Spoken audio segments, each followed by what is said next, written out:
Good morning to all students. Navodaya institute of secondary study में आपका स्वागत है। आज हम लोग करेंगे सोशल साइंस में rise of nationalism in Europe. ये इसका पार्ट 1 वीडियो है जो कि बैकग्राउंड वीडियो है। हिस्ट्री का कोई भी चैप्टर को पढ़ने से पहले हिस्ट्री के बैकग्राउंड को समझना ज़रूरी होता है कि हम लोग हिस्ट्री क्यों पढ़ रहे हैं, क्या इसका ज़रूरी है, ये क्यों ज़रूरी है, इसका इम्पोर्टेंस क्या है हमारे लाइफ में, और क्या ये इतना ज़रूरी है कि हमारे इस कोर्स में डाला गया। तो rise of nationalism in Europe पढ़ने से पहले मैं आपको बता दूं हिस्ट्री पढ़ना क्यों ज़रूरी है। कोई भी सोसाइटी में, किसी भी सोसाइटी का अपना एक हिस्ट्री होता है और बिना उस सोसाइटी के हिस्ट्री को जाने हुए उसके प्रेजेंट को समझ पाना काफ़ी मुश्किल होता है। तो सबसे पहले मैं आपको बताना चाहूँगा हिस्ट्री का डेफिनेशन क्या है। देखिए, the study of the past of the present. Past of the present को समझना ही हिस्ट्री है। अ study of past is not the history. History is what? A study of the past of the present. आज जिस हम परिस्थिति में हैं वो किस कारण से है, किन कारणों से है। What were the reasons that brought us in the present situation? So those situations that we were studying about, they are called history. They are called history. So what actually means it is that we are preparing for the study of history in a similar manner, so that what we actually see is history. History is actually the study of the past of the present. A study of the past of the present is known as history. ध्यान दीजिएगा, a study of the past of the present is known as history. आप कभी नहीं भुलाएंगे इसको। अगर आप इसको भुला जाइएगा तो प्रॉब्लम हो जाएगा, क्योंकि जनरली क्या होता है कि हिस्ट्री को पढ़ते समय इंसान जो है वो समझता है कि मैं फैक्ट्स पढ़ रहा हूँ, ठीक है। और ये फैक्ट्स जो है वो आपको सिर्फ रटने से नहीं आएगा, ठीक है। वो फैक्ट आपको रटने से नहीं आएगा, आपको जो है उसके लिए हर हालत में हिस्ट्री के फैक्ट्स से रिलेटेड चीज़ों को नहीं जानना है, हिस्ट्री के काउज को जानना है कि आखिर हिस्ट्री का क्या कारण है। तो बढ़ते हैं हिस्ट्री के आगे कि हिस्ट्री में जानना क्या है। अर्नस्ट रेनन, आपने अगर टेक्स्ट बुक पढ़ा हो तो आप समझ पाएंगे। हालांकि छोटी छोटी चीज़ें हैं, लोग उसको स्किप कर देते हैं, लेकिन बिना उसको समझे हुए आप हिस्ट्री को नहीं समझ पाएंगे। वो बेवजह टेक्स्ट बुक में नहीं दी रहती, उसका एक इम्पोर्टेंस होता है। अर्नस्ट रेनन से पूछा गया, यूनिवर्सिटी ऑफ सॉर्बन 1882 में उनसे पूछा, वो जो कि फ्रेंच फिलोसोफर थे, उन्होंने उनसे पूछा गया कि आपके अकॉर्डिंग हिस्ट्री में नेशनलिज्म का क्या इम्पोर्टेंस है, किन किन कारणों से नेशन बनता है। और चूँकि फ्रेंच फिलोसोफर थे, कोई भी देश का फिलोसोफर उसकी जो फिलॉसफी है उस देश के हिस्ट्री से जुड़ी होती है। तो रेनन ने अपने समझ के हिसाब से जो नेशन का डेफिनेशन दिया, पहले हम लोग उसको जानेंगे और उसके कॉन्सेप्ट से फिर हम लोग यूरोप के नेशनलिज्म को कंपेयर करेंगे। हम लोग रेनन के एंगल से जानेंगे कि रेनन के हिसाब से क्या है नेशन, क्या है नेशनलिज्म, और फिर उसके आइडिया को सेंटर पे रख के पूरे चैप्टर को पढ़ेंगे। तो स्टार्ट करते हैं। अर्न्स के हिसाब से उसने लेक्चर दिया था, कहाँ लेक्चर दिया था, उसका लेक्चर पब्लिश हुआ था एसे में। इसका फेमस एसे था, व्हाट इज़ अ नेशन, क्विस्ट क्यू nation. What is a nation, nation क्या है, इसके बारे में अर्न्स रेनन ने अपने एक फेमस एसे में बताया था। एसे जनरली आर्टिकल होता है, लोग ऐसा समझते हैं, लेकिन ऐसा नहीं है स्टूडेंट्स। एसे जो है आपके पूरे थॉट प्रोसेस को समझने का तरीका होता है। जब कभी आप सिविल सर्विसेज के एग्ज़ाम्स में या पीसीएस के एग्ज़ाम्स में बैठेंगे, वहाँ आपसे ए से लिखवाया जाता है, 1000 वर्ड्स 2000 वर्ड्स में वो जानना चाहता है कि आप इस पर्टिकुलर टॉपिक पे क्या सोच रखते हैं। तो रेनन ने अपना एक फेमस एसे में डिस्क्राइब किया कि नेशन है क्या, उसी का कुछ एक्सट्रैक्ट दिया गया है। आप स्टूडेंट सोच रहे हो कि rise of nationalism in Europe कब पढ़ेंगे, ये क्या लेके बैठ गए। तो विश्वास रखिए, जब तक आप इसके कॉन्सेप्ट को नहीं समझेंगे तब तक पूरा चैप्टर आपको अधूरा लगेगा, क्योंकि आप कंपेयर नहीं कर पाएंगे कि क्या यूरोप में जो नेशनलिज्म का ग्रोथ हुआ, जो यूरोप में नेशनलिज्म का जन्म हुआ, किन कारणों से हुआ। क्या यूरोप के पहले नेशंस नहीं थे, या यूरोप में नेशंस थे तो क्या वो सही तरीके से काम नहीं कर रहे थे। क्या उन नेशंस में कुछ कमियां थी जो नेशनलिज्म में ठीक हुआ। और आपको ये भी जानना होगा कि फ्रेंच रिवॉल्यूशन और अमेरिकन रिवॉल्यूशन के वजह से यूरोप में क्या क्या प्रभाव पड़ा। So let us begin. Earns ने अपने एसे में क्रिटिसाइज किया एक सजेशन को, पहले से भी नेशनलिज्म के बारे में सजेशन था, और अर्न्स ने अपनी एसे 1882 में जो लिखी थी उसके पहले भी नेशंस बने थे, लेकिन वो जो नेशंस थे one language, common race, common religion, common territory पे बेस्ड थे। अर्न्स रेनन इस थ्योरी को क्रिटिसाइज करते थे। अर्न्स रेनन का ये मानना था कि अगर किसी एक देश में एक ही भाषा बोली जाती है, एक ही धर्म है, एक ही रेश है, तो वो राष्ट्र नहीं हो सकता। देश मीन्स कंट्री, नेशन मीन्स राष्ट्र। तो अर्न्स का मानना था कि अगर एक देश में एक ही भाषा बोली जाती है, एक कॉमन लैंग्वेज हो, एक कॉमन रेस हो, एक कॉमन रिलीजन हो, एक कॉमन टेरिटरी हो, तो वो नेशन नहीं हो सकता, वो राष्ट्र नहीं हो सकता। नेशन तो क्या है, कल्मिनेशन है, past of individual sacrifice and devotion. Nation में तो क्या है, पास्ट का इंडेवर है, पास्ट में जो किया गया सेक्रीफाइस है, डिवोशन है, लोगों के द्वारा अच्छा किया गया काम है, ये सब मिलके जो है कल्मिनेट करता है।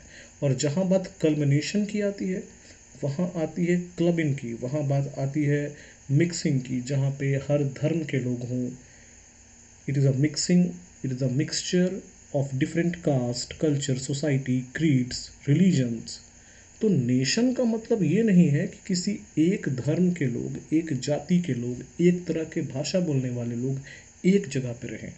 नेशन का तो मतलब है कि जहाँ पे सारे धर्म के लोग, सारे जाति के लोग एक साथ रहें। ये सोच थी अर्न्स रेनन की। और चूंकि ये फ्रेंच फिलोसफर थे, और आपको पता होगा फ्रेंच रिवॉल्यूशन जब हुआ था, rise of nationalism in Europe में, आप फ्रेंच रिवॉल्यूशन का बहुत इम्पोर्टेंट रोल पढ़ेंगे कि फ्रांस की जो क्रांति थी, फ्रेंच रिवॉल्यूशन था, उसका कितना असर पड़ा बाकी देशों पे और यूरोप पे कितना असर पड़ा। तो हंस रेनन का मानना था कि जहाँ एक देश में एक धर्म है, एक भाषा बोली जाती है, कॉमन है, तो कॉमनैलिटी से किसी नेशन का कनेक्शन नहीं होना चाहिए। नेशन तो एक रेनबो होना चाहिए जिसमें सभी रिलीजन के लोग होने चाहिए, सभी कास्ट, सभी कलर के लोग होने चाहिए, तब जाके वो नेशन बनता है। आगे देखते हैं उनका क्या कॉन्सेप्ट है। A heroic past, great man glory, that is a social capital upon which one basis a national idea. एक हीरोइक पास्ट होना चाहिए। हीरोइक पास्ट का मतलब है कि उस देश की अपनी एक ग्लोरी होनी चाहिए हिस्ट्री में। हिस्ट्री में कई लड़ाइयाँ लड़ी गई, तो उस देश का उस हिस्ट्री में क्या रोल है, क्या उस देश के ऊपर किसी का कब्जा हुआ, उस देश ने फाइट किया, उस देश का हिस्ट्री में क्या रोल है। हिस्टोरिक और हीरोइक पास्ट, वहाँ के ग्रेट मेन होने चाहिए, ऐसे ऐसे लोग जो कि महान काम करते हैं। तो आप सोच के देखिए कि एक ही जाति, एक ही धर्म के लोग महान काम कैसे कर सकते हैं, नहीं कर सकते। जैसे इंडिया को ही ले लीजिए, इंडिया में कई लोगों ने नोबेल प्राइज़ लिया, आप एक बार उसका रिलीजन चेक कर लीजिए, कास्ट चेक कर लीजिए, आपको ऐसा नहीं लगेगा, ऐसा नहीं मिलेगा कि एक ही रिलीजन के लोग, एक ही कास्ट के लोग जो हैं वो क्या कर रहे हैं, नोबेल प्राइज़ ले रहे हैं। तो एक नेशन में जो हीरोइक पास्ट है, नेशन का जो हीरोइक पास्ट है, ग्रेट मैन है, ग्लोरी है, वो किसी एक लैंग्वेज, किसी एक कल्चर, किसी एक इथनिक कंपोजिशन के आने से नहीं होता है। उसमें तो मिक्सचर है, वो तो कॉम्बिनेशन है डिफरेंट कास्ट का, कल्चर का, क्रीड का। तो जब डिफरेंट रिलीजन है, कास्ट है, कल्चर है, क्रीड है, और सारे अलग अलग कास्ट, कल्चर और क्रीड के लोग जब एक जगह पे रह रहे हैं, तो नेशन का फॉर्मेशन होगा। और वहाँ होगा जब एक सोशल कैपिटल का, देखिए एक नया टर्म आया जहाँ पे येलो से आप दिख रहे हैं, सोशल कैपिटल। कैपिटल भी सोशल कैसे हो सकता है? सोशल कैपिटल का मतलब है कि आपके पास कोई रिसोर्स है, तो उस रिसोर्स पे सबका हक है। इंडिया से अगर कोई मिनरल वेल्थ निकल रहा है, तो उस मिनरल वेल्थ का इस्तेमाल करने का जो हक है वो उस पूरे इंडिया का होना चाहिए। ना कि अगर कोई XYZ स्टेट से कोई मिनरल निकल रहा है तो उसी XYZ के स्टेट के लोगों का ना हो के, बल्कि पूरे देश के लोगों का होना चाहिए। That is called social capital. Means देश की वस्तु, ऐसी चीज़ जिस पे सबका अधिकार है। नदी बहती है तो जिन जिन राज्यों में बहती है, सबका, सब राज्य के लोग उसका पानी यूज़ करते हैं। That is called social capital. तो सोशल कैपिटल होना चाहिए नेशन में। क्या होना चाहिए? सोशल कैपिटल होना चाहिए, upon which one basis a national idea.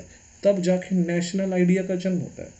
National idea का मतलब है कि उस देश में रहने वाले जितने भी लोग हैं, अलग अलग कास्ट के, कल्चर के, क्रीड के, सबको इम्पोर्टेंस मिले और सब सोशल कैपिटल को यूटिलाइज कर पाएँ, और उस देश के, उस नेशन के फॉर्मेशन में, उस देश के हिस्टोरिक नेशन के फॉर्मेशन में जो पास्ट बनता है, इस पास्ट में जो ग्लोरिसिटी है उसको मेंटेन कराना, heroic past, great man, glory, ये होना चाहिए। सो एक्चुअल में इनका जो कॉन्सेप्ट है काफ़ी ब्रॉडर है, काफ़ी वाइड है। यूरोप के बाकी देशों में सबसे पहले कॉन्सेप्ट जो नेशन का था वो रिलीजन बेस्ड था, क्रिश्चियनिटी बेस्ड था। लेकिन जैसे जैसे टाइम बीता, वैसे वैसे कॉन्सेप्ट बदला, और अर्न्स्ट रेनन ने एक नया कॉन्सेप्ट दिया नेशन का, जिसमें उन्होंने बात की कॉमनैलिटी की नहीं, उन्होंने बात की अलग अलग रिलीजन की। ये नहीं कि कॉमन रिलीजन हो, कॉमन लैंग्वेज हो, कॉमन कल्चर हो। उन्होंने कहा डाइवर्स रिलीजन हो, डाइवर्स कल्चर हो। एज़ पर इंडिया जो आप देख रहे हैं, इंडिया जो हमारा देश है, इसमें डाइवर्स कल्चर है, डाइवर्स नेशन है। कोई एक पर्टिकुलर रिलीजन को सपोर्ट नहीं करता है India. In the similar manner, India is also working on the concept of the mixture of all the cultures. That is called unity in diversity. Ernst Renan is talking about diversity. और आगे क्या कहता है? To have common glory in the past, to have common will in the present, to have perform great deeds together, to wish perform a still more, there are essential condition of being a people. हाँ, अब देखिए वो कौन से common चीज़ की वो बात करती है। कहते हैं कॉमन ग्लोरी होनी चाहिए, सारे लोग एक ग्लोरी के लिए लड़े, सारे लोग एक कॉमन गोल पे काम करें। कॉमन रिलीजन नहीं हो, बल्कि कॉमन गोल हो। एक फुटबॉल का मैदान है, उस फुटबॉल के मैदान में एक ही फुटबॉल है और सारे लोग खेल रहे हैं। डैट इज़, तो जब कोई नेशन बनता है तो उस नेशन के डेवलपमेंट के लिए एक कॉमन एम सेट की जाती है। सारे लोग उस कॉमन एम को अचीव करने में अपना स्ट्रगल करते हैं, और अगर वो सक्सेस हो जाता है तो वो कहलाता है कॉमन ग्लोरी। तो common glory in the past, in the case of India अगर हम लोग एग्जाम्पल के थ्रू ले, तो देश के अलग अलग धर्मों के लोगों ने स्ट्रगल किया अपने आप को अंग्रेज़ों के चंगुल से मुक्त करने के लिए, और आज इंडिया जो इंडिपेंडेंट है वो है common glory. Common will, common will का मतलब अलग अलग रिलीजन के लोग, कास्ट के लोग एक ही पॉइंट के ऊपर काम कर रहे हैं, उनका सब फोकस एक ही कॉन्सेप्ट के ऊपर है। अगर कोई सोचता है कि हमें नॉन वायलेंस के ऊपर काम करना है तो नॉन वायलेंस के विल पावर से काम कर रहे हैं, कोई चाहता है वायलेंस से काम करना है तो वायलेंस के विल पावर पे काम कर रहे हैं। So these are what called common will, common glory in the past, common will in the present, और उनके पास ग्रेट डीड्स को करने के लिए एक यूनिटी होनी चाहिए। And have performed great deeds together. Jawaharlal Nehru, Mahatma Gandhi, Rajendra Prasad, इन्होंने मिल के देश को आज़ाद करवाया। बाकी सारे लीडर्स भी थे जिनका रोल था तो ये है परफॉर्म करना ग्रेट डीड्स को एक साथ। तो जब लोग एक साथ आते हैं बिना किसी कास्ट, कल्चर, क्रीड के, एक कॉमन गोल के ऊपर अपना पूरा स्ट्रगल करते हैं कॉमन विल से, और तब जाके उनको जो ग्लोरी मिलती है वो कॉमन ग्लोरी होती है, और तब ये सारे चीज़ को मिला के एक नेशन बनता है। बीइंग अ पीपल, ध्यान दीजिए, to wish to perform still more, and these are the essential condition of being a people. तब जाके एक लोग बनती है, आ पीपल होता है। आ पीपल मतलब एक राष्ट्र के लोग, भले ही अलग अलग जाति के लोग हों, तो बाहर से देखने में एक राष्ट्र के लोग हैं, लेकिन अंदर में अलग अलग जाति के लोग हैं। भले ही अंदर में अलग अलग जाति के, अलग अलग धर्म के लोग हों। तो एक राष्ट्र के निर्माण के लिए अर्न्स का कॉन्सेप्ट था कि यहाँ पे अलग अलग धर्म के लोग हों, अलग अलग जाति के लोग हों, जो कि एक कॉमन विल पे काम करें, एक कॉमन ग्रेट डीड्स को करें, ग्रेट डीड्स को एक साथ करें, किसी का एक वर्चस्व ना हो। तब जाके एक राष्ट्र बनेगा, एक देश बनेगा, एक राष्ट्र बनेगा। बीइंग अ पीपल, एक राष्ट्र बनेगा। तो एक राष्ट्र के लिए जरूरी है कि उसमें अलग अलग धर्म जाति के लोग हों, लेकिन अलग अलग धर्म जाति के लोग होने से उनका गोल अलग नहीं होगा, गोल एक होगा, कॉमन ग्लोरी, यानी maintaining the unity and integrity of the nation, common will power to do hard work and perform great deed together, means all the people are struggling to maintain their unity, to maintain their diversity.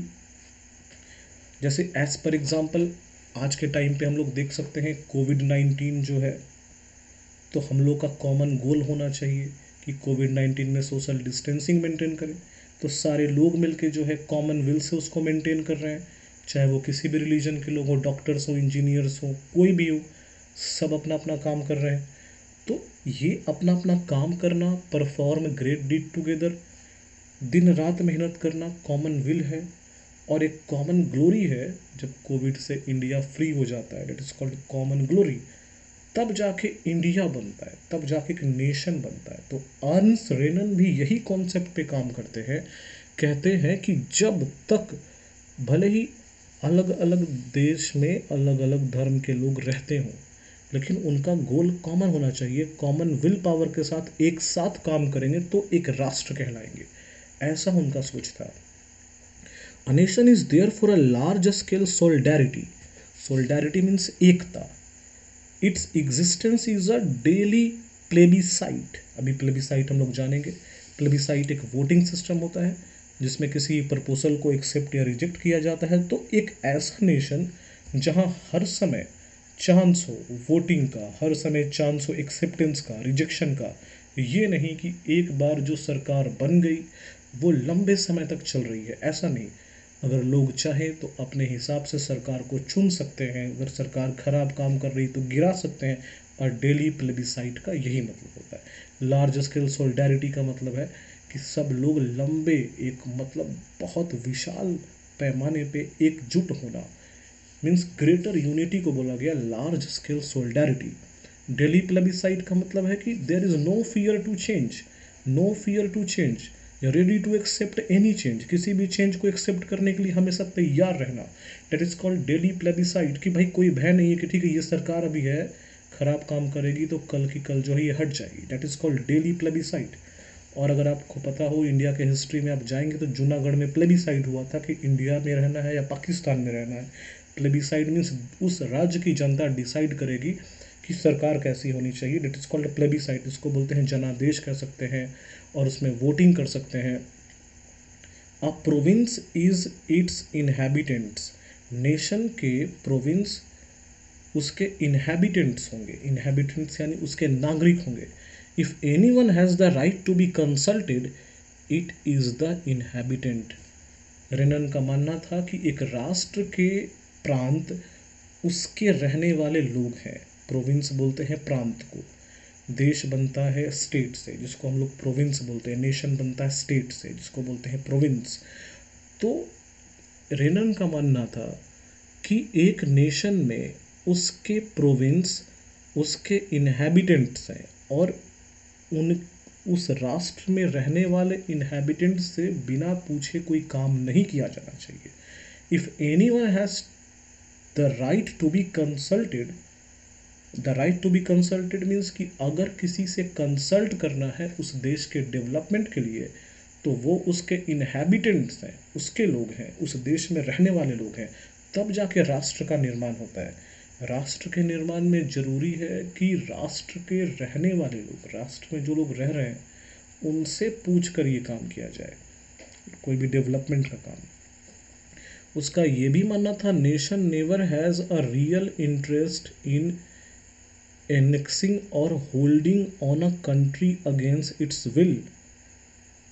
The existence of nation is a good thing, a necessity even. समझिए बात को क्या कहता है. अंश का मानना है कि a nation never has any real interest in annexing or holding on to a country against its will.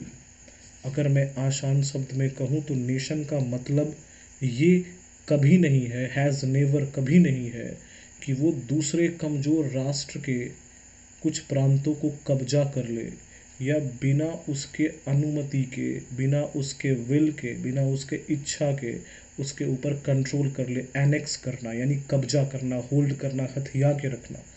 जैसा कि मैं आपको बता रहा हूँ, उसका मानना है कि नेशन तभी कंप्लीट होता है जब एक पावरफुल कंट्री अपने पड़ोसियों को भी मिला के चलता है.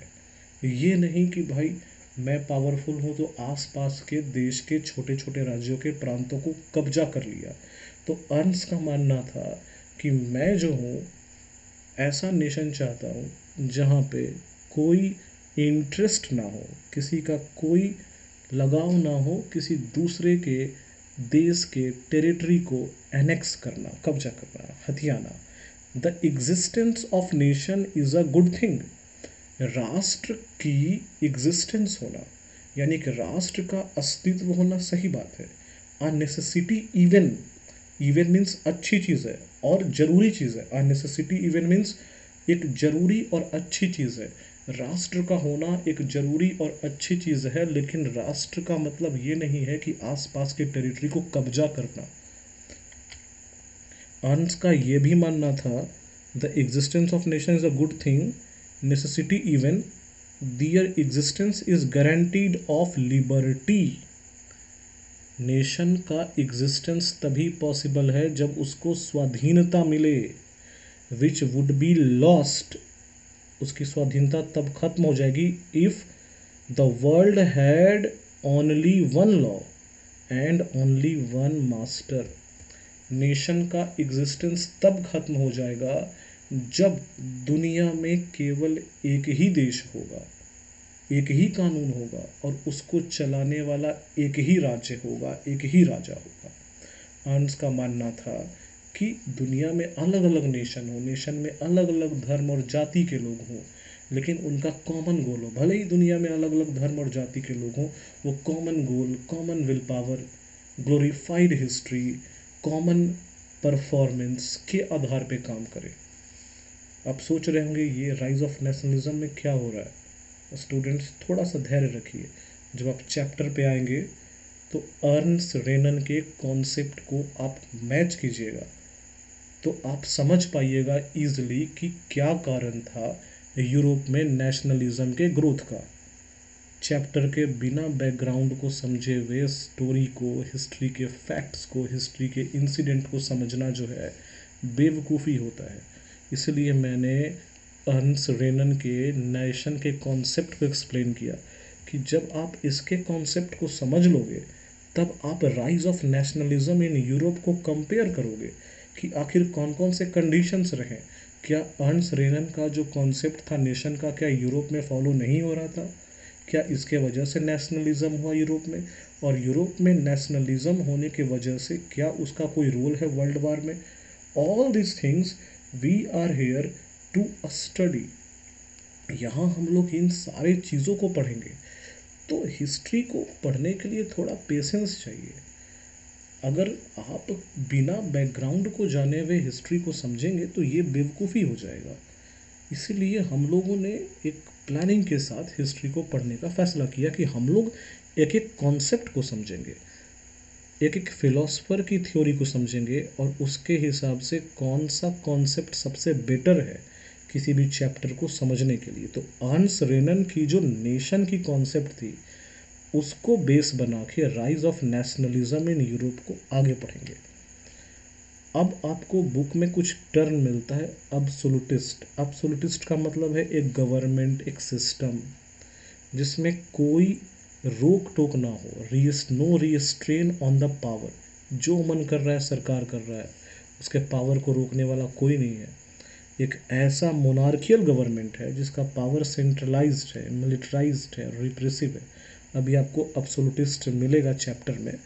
तो अब्सोल्यूटिस्ट का मतलब होता है एक ऐसा गवर्नमेंट जिसमें एक ही इंसान सारा फैसला करता है, उसके पास ही सारी मिलिट्री पावर है, सब कुछ करता है। अभी ये टर्म आया है, चैप्टर में भी टर्म आएगा।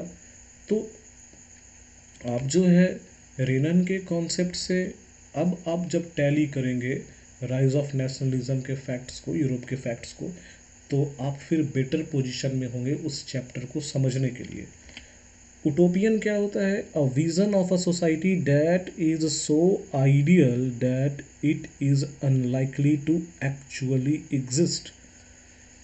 हर किसी इंसान का एक मास्टर ड्रीम होता है, वो अपना सपना देखता है, सोचता है मेरे सपने में ऐसा हो ऐसा हो, लेकिन वो एग्जिस्ट नहीं करता है। तो उटोपियन का मतलब एक ऐसा विज़न है जो कि विज़न है, एक विज़न है सोसाइटी का कि सोसाइटी ऐसा होना चाहिए, लेकिन एक्चुअल में वो सोसाइटी एग्जिस्ट नहीं करती है। That is called what we have utopian vision. What we have utopian vision. Utopian vision क्या है? एक ऐसा आइडियल सोसाइटी जो रियली में एग्जिस्ट करता ही नहीं है। अब आता है प्लेबिसाइट। प्लेबिसाइट क्या है? एक डायरेक्ट वोट है जिसमें एक्सेप्ट या रिजेक्ट किया जा सकता है किसी प्रपोजल को। आपको जूनागढ़ में मैं आपको बताया कि प्लेबिसाइट करवाया गया था ये जानने के लिए 1948 में कि वो इंडिया का हिस्सा होना चाहता है कि पाकिस्तान का। वहाँ जनता वोट करते हैं कि भाई किसकी सरकार होगी, नहीं होगी। और उसी के दौरान जो है, चूँकि इंडिया आज़ाद हो रहा था उस समय की बात है। तो प्लेबिसाइट का मतलब होता है the citizen of the country has right to vote to accept और reject any proposal, that is called plebiscite. वही है प्लेबिसाइट। सो स्टूडेंट्स, ये है आपका इंट्रोडक्शन वीडियो। तो इस इंट्रोडक्शन वीडियो से आप एक काम करेंगे, आप 150 वर्ड्स में अर्न्स्ट रेनन का नेशन का विज़न जो है उसको आप जो है नोट डाउन करेंगे। आप एक शॉर्ट नोट्स प्रिपेयर कीजिए 150 वर्ड्स का, जिसमें आप अर्न्स्ट रेनन के नेशन थ्योरी को लिखिए और उस नेशन थ्योरी को एक बार पढ़िए और सेंटर पॉइंट पे रख के उसके बाद चैप्टर को समझेंगे। सो स्टूडेंट्स, मिलते हैं फिर नेक्स्ट वीडियो में। इस वीडियो का PDF आपको टेलीग्राम लिंक पे मिल जाएगा, वहाँ से आप डाउनलोड कर सकते हैं उसको समझने के लिए। इससे के अलावे कोई भी डाउट्स हो आप वहाँ पूछ सकते हैं। मिलते हैं नेक्स्ट वीडियो में, फिर जानेंगे कि कौन कौन सी परिस्थितियाँ उत्पन्न हुई जिसके वजह से नेशनलिज़म जो है यूरोप में आया, और यूरोप में नेशनलिज़म आने के वजह से क्या क्या चेंजेस आए। तो इसके लिए हमें एक फ़िलोसफिकल थॉट्स चाहिए जो कि अर्न्स्ट रेनन के नेशन के थ्योरी से मिल चुका है हम लोगों को। आई होप आपको ये वीडियो समझ में आया होगा। Have a nice day, good night.